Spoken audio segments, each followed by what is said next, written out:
ओम श्री परमात्मने नमः. श्रीमद् भगवद्गीताभ्यासः द्वितीयोऽध्यायः सांख्ययोग. भगवान श्रीकृष्णांचे उत्तर भाग 9, कर्मयोग विवेचन भाग 4. श्लोक आहेत 49 ते 53. श्लोक 49. दूरेण ह्यवरं कर्म बुद्धियोगात् धनंजय बुद्धौ शरणमन्विच्य कृपणाः फलहेतवः. पदच्छेदः. दूरेण हि अवरम कर्म बुद्धियोगात् धनंजय बुद्धौ शरणम अन्विच्छ कृपणाः फलहेतवः. यात महत्वाचे संधी कुठले आहेत? यवरम ही अधिक अवरम, ई अधिक अ या दोन स्वरांचा संधी होताना पहिल्या ईच्या या ठिकाणी य आला, हा यण संधी आहे. शरण मानवीच इथं व्यंजनामध्ये पुढचा स्वर मिसळलेला आहे. बुद्धी योगात धनंजय इथं त च्या ऐवजी तिसरं व्यंजन बुद्धी योगात धनंजय द आलेलं आहे. हा व्यंजन संधी आहे. शब्दार्थ आणि व्याकरण बघूया. दूरेण दूर, विशेषण नपुसकलिंगी, तृतीय एकवचन लांबच. ही अव्यय कारण. अवरम अवर, विशेषण नपुसकलिंगी, प्रथमा एकवचन. न वरम अवरम असा इथं न तत्पुरुष समास आहे. वर म्हणजे श्रेष्ठ. वर या शब्दाचे अनेक अर्थ आहेत. वर म्हणजे श्रेष्ठ इथं, आणि अवर म्हणजे कनिष्ठ कमी प्रतीचं. कर्म कर्मन शब्द नपुसकलिंगी, प्रथमा एकवचन व्यंजनांत शब्द आहे. बुद्धियोगात बुद्धियोग पुल्लिंगी, पंचमी एकवचन बुद्धियोगापेक्षा. बुद्धी आणि योग दोन शब्द एकत्र येऊन समास बनला. बुद्धे हे योग, हा तस्मात बुद्धीचा योग, तो बुद्धियोग. धनंजय धनंजय पुल्लिंगी, संबोधन एकवचन. अर्थ आहे इथं अर्जुन. हा सामासिक शब्द आहे. धनम जयते इथे धनंजय, धन जिंकतो तो धनंजय. अलुक उपपद तत्पुरुष, कारण धनंजयमध्ये धनम मधल्या द्वितीय विभक्तीचा लोप झालेला नाहीये, म्हणून हा अलुक समास आहे. जेव्हा उत्तरपद क्रियापदावरनं आलेलं असतं त्यावेळेला त्या समासाला उपपद तत्पुरुष समास म्हणतात. बुद्धो बुद्धी रस्व इकारांत स्त्रीलिंगी, सप्तमी एकवचन. हा शब्द मतीप्रमाणे चालेल, रस्व इकारांत आहे. शरणम शरण नपुसकलिंगी, प्रथमा द्वितीय एकवचन. अन्विच्छ अनु अधिक ईश इच्छ, सहावा गण परस्मैपद, आज्ञार्थ द्वितीय पुरुष एकवचन. कृपणाः कृपण विशेषणे पुल्लिंगी, प्रथमा बहुवचन. कृपणाचे अनेक अर्थ आहेत. अनाथ, दुर्बळ, दरिद्री, मूर्ख, लोभी, कंजूष. इथं अर्थ आहे दुर्बळ. फलहेतवः फलहेतू पुल्लिंगी, प्रथमा बहुवचन. फल आणि हेतू दोन शब्द एकत्र येऊन समास बांधला. फलस्य हेतुः किंवा फलस्य हेतवः, फळाचा हेतू किंवा फळाचे अनेक हेतू. षष्ठी तत्पुरुष. आता याच्यामध्ये क्रियापद कुठली आली आहेत? अन्विच्छ हे उत्तरार्धामध्ये आलेलं क्रियापद आहे. अन्विच्छ आज्ञार्थ द्वितीय पुरुष एक वचने. क्रियापद द्वितीय पुरुषी एक वचनी, याचा अर्थ झाला कर्ता द्वितीय पुरुषी एक वचनी. त्वम त्वम शरणम अन्विच्छ, तू शरण जा. कुणाला? बुद्धौ शरणम अन्विच्छ, तू बुद्धीमध्ये आपली शरणागती शोध किंवा तू बुद्धीला शरण जा, असं भगवंत अर्जुनाला सांगतायत. त्याचं कारण वरच्या पहिल्या पूर्वार्धामध्ये दिलेलं आहे. दूरेण हि अवरम कर्म बुद्धियोगात धनंजय, हे धनंजय बुद्धियोगात कर्म अवरम. हे धनंजया म्हणजे हे अर्जुना, बुद्धियोगात कर्म अवरम, बुद्धियोगापेक्षा कर्म हे कमी प्रतीचं आहे. म्हणून तू बुद्धौ शरणम अन्विच्छ, म्हणून तू बुद्धीला शरण जा. कारण का? फलहेतवः कृपणाः, फलहेतू हे कृपण आहेत, असा त्याचा शब्दशः अर्थ होतो. पुन्हा एकदा अन्वय आणि अर्थ बघूया. ही बुद्धियोगात कर्म दूरेण अवरम. हे धनंजय, बुद्धौ शरणम अन्विच्छ फलहेतवः कृपणाः. हे अर्जुना, समत्व बुद्धियुक्त होऊन केलेल्या कर्मापेक्षा फलेच्छेने केलेले कर्म हे अत्यंत निकृष्ट आहे. म्हणून तू समबुद्धीला शरण जा. कर्मबंध निवारण करण्यास फलाचा हेतू दुर्बळ आहे. म्हणजे फलहेतून कर्म केलं की त्यामुळं कर्मबंधातून सुटका होत नाही. आता इथं बुद्धियोग शब्द वापरलेला आहे. बुद्धे हे योग हा षष्ठी तत्पुरुष समास झाला आणि बुद्धीचा योग एवढाच तिथे अर्थाभिप्रेत आहे का? भगवंतांनी 39व्या श्लोकात सांगितलं होतं, बुद्ध्या युक्तो यया पार्थ कर्मबंधम प्रहास्यसी. ज्या बुद्धीने कर्माचा बंध नाहीसा होईल असा योग भगवंत अर्जुनाला सांगणार आहेत. इथे ही बुद्धी कुठली आहे? ही समत्व बुद्धी आहे. कर्मबंधातून सुटता येण्यासारखी कुठलीही बुद्धी इथं अपेक्षित नाहीये. तर इथं समत्व बुद्धी पाहिजे, स्थिर झालेली बुद्धी अपेक्षित आहे. म्हणून बुद्धियोग म्हणजे समत्व बुद्धियोग. आणि समत्व बुद्धीनं केलेल्या कर्मापेक्षा नुसतं कर्म करणं हे अवर म्हणजे कमी प्रतीचं आहे. फलेच्छेने केलेलं कर्म हे कमी प्रतीचं आहे समत्व बुद्धीनं केलेल्या कर्मापेक्षा. कारण का? कृपणा फलहेतवः. फलहेतू हे कृपण आहेत, म्हणजे दुबळे आहेत. ते कर्माचा बंध निवारण करण्यास समर्थ होत नाहीत, उलट कर्मबंधामध्ये अडकवतात. तेव्हा तू बुद्धौ शरणम अन्विच्छ. तेव्हा तू बुद्धीला शरण जा. कारण समत्व बुद्धीनं केलेल्या कर्मापेक्षा फलाच्या हेतून केलेलं कर्म हे नेहमीच कनिष्ठ प्रतीचं असतं. या श्लोकात बुद्धियोगापेक्षा कर्म कनिष्ठ प्रतीचे आहे असा अर्थ वाटतो. त्यामुळे संन्यासपंथी या श्लोकाच्या आधारावर कर्मयोगावर घाला घालतात. वास्तविक येथे कर्माचे बरे वाईट पण कशावर ठरते ते सांगितलं आहे. फलाचा हेतू मनात ठेवून कर्म केलं तर ते बंधनकारक ठरतं, कारण त्या कर्माचं फळ मग भोगावंच लागतं. कर्म करूनही फळ भोगावे लागू नये असं वाटत असेल तर फलेच्छा व अहम कर्तृत्व भाव सोडून कर्म घडलं पाहिजे. असं कर्म घडण्यासाठी बुद्धियोग म्हणजेच समत्व बुद्धियोग आवश्यक आहे. पुढचा श्लोक आहे 50वा. बुद्धियुक्तो जहातीह उभे सुकृत दुष्कृते तस्माद्योगाय युज्यस्व योगः कर्मसु कौशलम्. पदच्छेदः. बुद्धियुक्तः जहाति इह उभे सुकृत दुष्कृते तस्मात् योगाय युज्यस्व योगः कर्मसु कौशलम्. बुद्धियुक्तो जहाती. इथं विसर्गाचा उ झालेला आहे, पुढे कोमल व्यंजन आलंय आणि विसर्गाच्या मागे अ आहे, त्यामुळे हा इथं विसर्गाचा उ झालेला आहे. बुद्धियुक्तो जहाती, बुद्धियुक्त जहाती. जहाती हो, जहाती अधिक इह सवर्णांचा दीर्घ संधी झालेला आहे. तस्मात् योगाय, इथे तच्या ऐवजी द हे तिसरं व्यंजन आलेलं आहे, हा व्यंजन संधी आहे. शब्दार्थ आणि व्याकरण बघूया. बुद्धियुक्त बुद्धियुक्त पुल्लिंगी प्रथमा एक वचन. बुद्ध्यायुक्त बुद्धियुक्त, बुद्धीने युक्त तो बुद्धियुक्त. तृतीय तत्पुरुष समास. बुद्धी आणि युक्त हे दोन शब्द तृतीय विभक्तीने जोडलेले आहेत. जहाती हा तिसरा गण परस्मै पद, वर्तमान काळ, तृतीय पुरुष एक वचन. हा म्हणजे टाकणे. इह अव्यये येथे उभे, उभ सर्वनाम नित्य द्विवचनी. इथं नपुसकलिंगी वापरलेलं आहे. हे नित्य द्विवचनी आहे. नपुसकलिंगी प्रथमा द्वितीय द्विवचन. सुकृत दुष्कृते याच्याकरता उभे असं आलेलं आहे.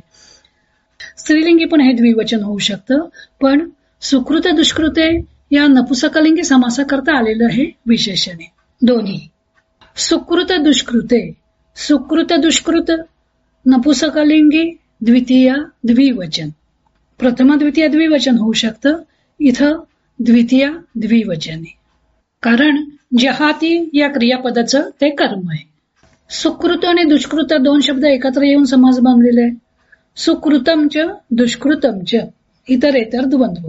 सुकृत म्हणजे चांगलं कृत्य, दुष्कृत म्हणजे वाईट कृत्य, अर्थातच पुण्य व पाप. तस्मात त्यामुळे, तत्सर्वनाम पुल्लिंगी किंवा नपुसकलिंगी पंचमी एक वचन. योगाय योग पुल्लिंगी चतुर्थी एक वचन योगासाठी. युज्यस्व युज चौथा गण आत्मनेपद जोडणे युक्त होणे. सातवा गण उभय पदामध्ये सुद्धा हा धातू आहे. इथं चौथ्या गणाप्रमाणे रूप आलेलं आहे. युज्यस्व आज्ञार्थ द्वितीय पुरुष एक वचन. योग योग पुल्लिंगी प्रथमा एक वचन. कर्मसु कर्मन अनंत नपुसकलिंगी सप्तमी बहुवचन. न या व्यंजनानं जे शब्द अंत पावतात ते दोन प्रकारचे आहेत. एक अनंत आणि एक इनंत. अनंत म्हणजे अन असं शेवटी येतं. कर्मन आत्मन ग्रावन इथं अन असं आलं शेवटी. आणि काही शब्द इनंत असतात. शशीन करीन वगैरे. शशीन म्हणजे चंद्र. इथं अन आहे कर्मनमध्ये, शशीनमध्ये इन आहे. कर्मन हा अनंत नपुसकलिंगी सप्तमी बहुवचन आहे. कौशलम कौशल नपुसकलिंगी प्रथमा एक वचन. नपुसकलिंगी असल्यामुळे प्रथमा द्वितीय एक वचन दोन्ही होईल. इथं प्रथमा एक वचन आहे कौशल्य. आता याच्यामध्ये क्रियापद कोणती आलेली आहेत?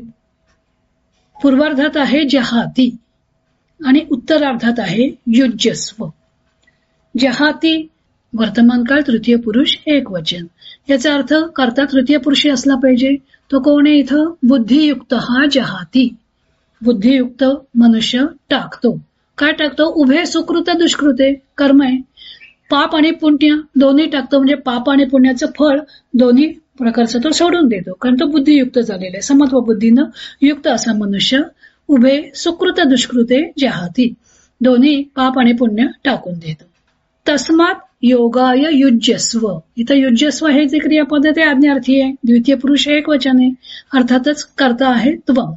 श्रीकृष्ण अर्जुनाला सांगताय त्वम योगाय युज्यस्व. म्हणून तू योगाय युज्यस्व म्हणजे ते बुद्धी योगाय युज्यस्व. समत्व बुद्धीला जोडून घे. म्हणजे तुझी बुद्धी तू समत्वानं युक्त कर. समबुद्धी ठेव. आणि पुढे व्याख्या आलेली आहे. योग हा कर्मसु कौशलम. योग म्हणजे हा बुद्धियोग म्हणजे काय? तर कर्मसु कौशलम. कर्मामधलं कौशल्य त्याला बुद्धियोग असं म्हणायचं. कर्मामधलं कौशल्य म्हणजे काय? फळाचा हेतू न धरता आणि अहंकार न ठेवता केलेलं कर्म हे कौशल्यानं केलेलं कर्म त्यालाच योग म्हणजे बुद्धियोग असं म्हणतात. आता ही व्याख्या कौशल या शब्दाची सुद्धा होऊ शकेल. कर्मसु योग हा कौशलम असं जर म्हटलं तर ही व्याख्या होईल कौशल या शब्दाची. कौशल्य कशाला म्हणायचं? तर कर्मसु योग हा कर्माच्या योग मध्ये समत्व बुद्धी हे कौशल्य आहे. किंवा कर्मफळाचा हेतू न धरता कर्म करणं हे कौशल्य जे कर्मातलं आहे त्यालाच बुद्धियोग म्हणतात. त्यामुळे ही व्याख्या दोन्ही शब्दांची होऊ शकते. योगाची पण होऊ शकेल, कौशलमची पण होऊ शकेल. पुन्हा एकदा अन्वय आणि अर्थ बघूया. इह बुद्धियुक्त हा उभे सुकृत दुष्कृते जहाती. इह म्हणजे इथे मृत्यू लोकामध्ये समत्व बुद्धीनं युक्त असलेला मनुष्य या लोकी दोन्ही सुकृत दुष्कृते जहाती. पुण्य आणि पाप या दोघांचाही त्याग करतो. म्हणजे दोन्ही फळांचा त्याग करतो. तो पुण्याचं मिळणारं फळही स्वीकारत नाही आणि पापाचं फळही स्वीकारत नाही. स्वीकारत नाही म्हणजे त्याला त्याचं कर्मबंध निर्माण होत नाही. तस्मात योगाय युज्यस्व. म्हणून तू योगा करता प्रयत्न कर. योग हा कर्मसु कौशलम. कारण योग म्हणजे कर्मातील कौशल्य आहे. योग म्हणजे बुद्धियोग. बुद्धियोग म्हणजे समत्व बुद्धियोग. म्हणजे काय? तर कर्मातील कौशल्य म्हणजेच समत्व बुद्धीनं केलेला कर्म हाच योग आहे. कर्मयोग या शब्दामध्ये कर्म आणि योग असे दोन शब्द येतात. त्यातील कोणता अंश महत्वाचा आहे ते येथे सांगितलेले आहे. कर्मयोगानं मोक्षपद प्राप्त होते हे पुढे 51व्या श्लोकात सांगितलेले आहे. मग हा मोक्षप्रदत्व गुण कशाचा आहे? पूर्वमीमांसक म्हणतात की कर्मानेच मोक्ष मिळतो. पण कर्माने मोक्ष मिळतो हे मत गीतेला मान्य नाही. गीता सांगते की कर्मयोग शब्दातील कर्म हा शब्द गौण असून योग हा शब्द म्हणजेच बुद्धियोग हा शब्द महत्वाचा आहे. बुद्धियोग म्हणजे समत्व बुद्धी रूप योग. आणि ही समत्व बुद्धी कर्माचं बंधकत्व नाहीसं करते. नुसतं कर्म केलं तर ते कर्म बंधनच निर्माण करतं. बंधन त्याचं नाहीसं होत नाही. आणि म्हणून श्रीकृष्ण अर्जुनाला बुद्धीला शरण जा, समत्व बुद्धी धारण कर. कारण ती समत्व बुद्धीच कर्मापेक्षा मोक्ष देणारी आहे आणि कर्मफलाचा आधार दुबळा आहे असं सांगतात. नुसत्या कर्माकडे मोक्ष देण्याची शक्ती नाही. म्हणून पुढच्या श्लोकात सांगतात की समत्व बुद्धीचा मनुष्य कर्मापासून उत्पन्न होणारे पाप आणि पुण्य दोन्ही स्वतःकडे घेत नाहीत. म्हणजे त्याला पाप आणि पुण्य लागत नाही. म्हणून तो समत्व बुद्धी साध्य करून घे. कर्माचरणात समत्व बुद्धी योग साधणे हेच खरं कर्मातलं कौशल्य आहे. श्लोक 51.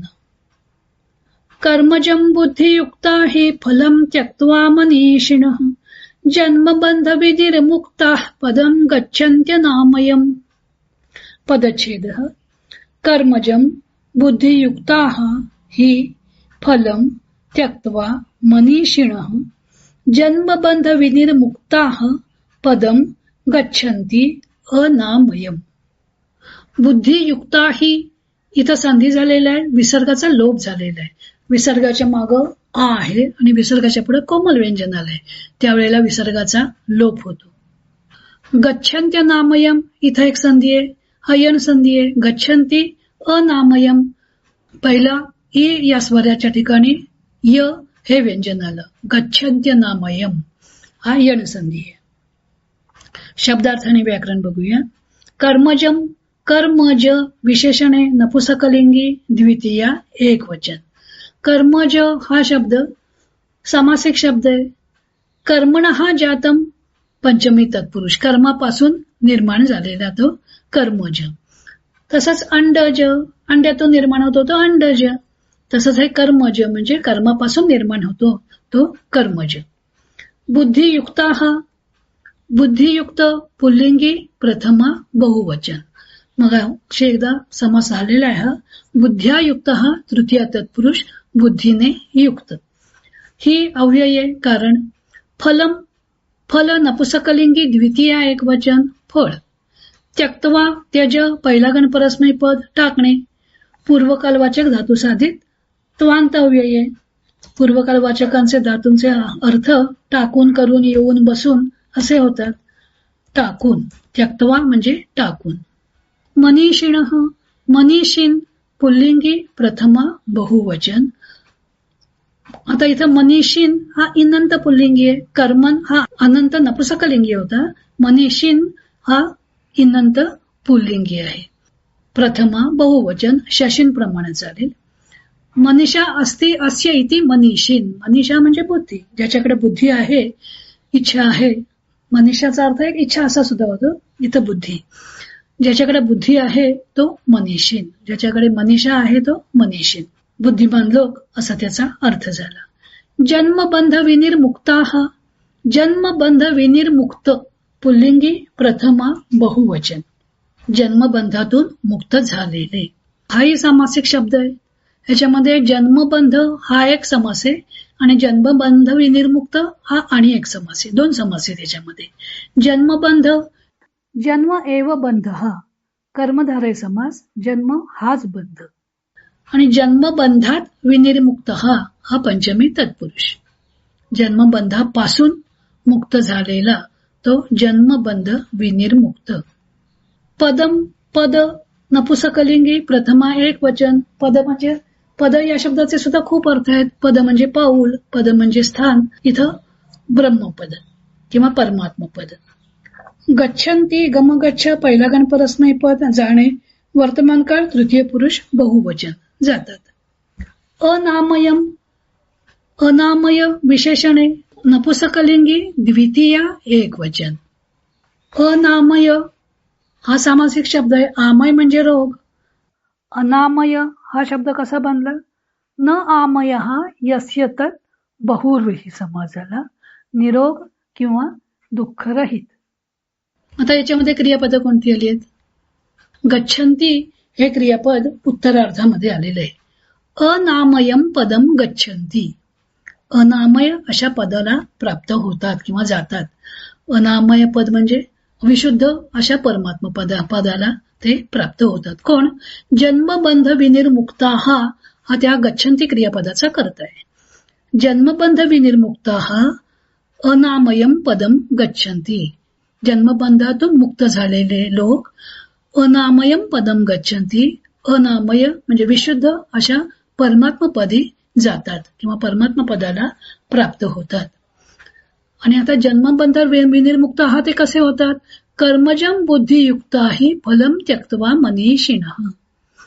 मनीषिणः बुद्धियुक्ताः मनीषिणः, बुद्धीने म्हणजे समत्व बुद्धीने युक्त असे मनीषी लोक म्हणजे बुद्धिमान लोक, कर्मजम फलम त्यक्त्वा कर्मापासून निर्माण झालेलं फळ टाकून जन्मबंधापासून मुक्त होतात आणि अनामय अशा पदाला प्राप्त होतात.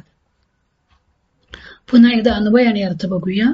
बुद्धियुक्ताः मनीषिणः कर्मजं फलं त्यक्त्वा हि जन्मबंध विनिर्मुक्ताः भवन्ति अनामयं पदं च गच्छन्ति.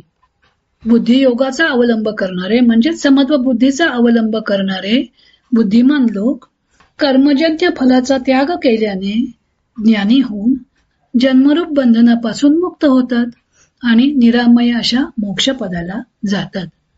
इथं 51व्या श्लोकात कर्मयोगाला मिळणाऱ्या फळाचं वर्णन केलेलं आहे. भगवंत सांगतायत की समत्व बुद्धीनं युक्त अशा कर्मयोगाला कर्माच्या फळाचा त्याग केल्यावर आत्मज्ञानाची प्राप्ती होते आणि तो संसार बंधापासून मुक्त होऊन विशुद्ध असं परमात्मपद प्राप्त करतो. श्लोक 52. यदा ते मोह कलिलम बुद्धिर्व्यतितरिष्यति तदा गन्तासि निर्वेदम श्रोतव्यस्य श्रुतस्य च. पदच्छेदः. यदा ते मोहकलिलं बुद्धिः व्यतितरिष्यति तदा गन्ता असि निर्वेदं श्रोतव्यस्य श्रुतस्य च. बुद्धिर्व्यतितरिष्यति इथं संधी आहे विसर्गाचा र झालेला आहे. बुद्धिः व्यतितरिष्यति.